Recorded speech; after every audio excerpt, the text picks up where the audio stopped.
Écoutez bien, chers amis. Eliyahu Hanavi raconte qu'une fois, il marchait dans la rue, et il était en chemin.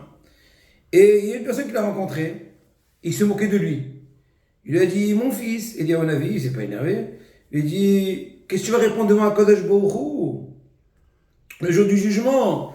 Il lui a dit, Rébi, j'ai beaucoup j'ai beaucoup de réponses. Je serais très bien venir à ma propre défense. Il lui a dit, je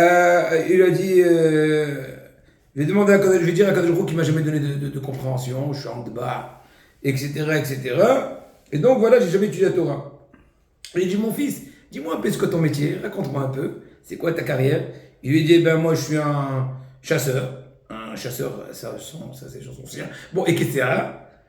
Il lui a dit, mon fils, qui t'a dit qu'il faut aller prendre donc du pishtan, du lin, en tisser de cela, un piège pour les bêtes sauvages que tu veux chasser, ou pour les poissons, etc. Qui t'a donné la sagesse pour tout ça? Il a dit, Hachem, je dois manger. Il a dit, aïe, aïe, aïe, pas tant que tu dis.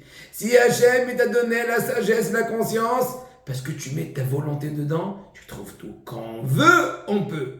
À Botaï, personne aujourd'hui n'a le prétexte de dire je ne peux pas étudier, je ne sais pas étudier. Et surtout, ne me dites jamais la phrase énervante, j'ai pas le temps. Parce que moi-même qui vous parle, au Hachem, moi non plus, j'ai pas le temps. Mais je trouve le temps. Pourquoi? Quand on veut, on peut.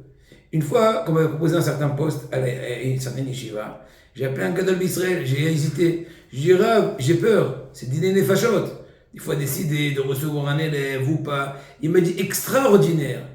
Une fois, un talmid est venu chez Havetz Haïm, il lui a dit, Ravi, on me propose d'être Rav dans une telle kihila, mais j'ai peur de me tromper. Il lui dit, extraordinaire, on ne va pas laisser ce poste à ceux qui n'ont pas peur.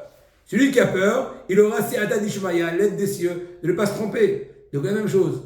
Ne me dites pas, vous n'avez pas le temps à Botaï. Tout le monde a le temps. Quand on veut, on peut. La preuve, plusieurs fois, personne elle vient à la kihila, et court, et pressé. Après, il rencontre un pote, il y a Hasra de Casablanca, il se tape, il discute 3/4 d'heure, après il prend au kikar et tout. Qu'est-ce qu'il y a, c'est fini? Tu n'es plus pressé. Tu n'es pas en zeste, je suis pressé. Aïe, aïe, aïe, Botaï. Essayons de ne pas nous comporter de façon contradictoire, qu'on n'est pas là en haut.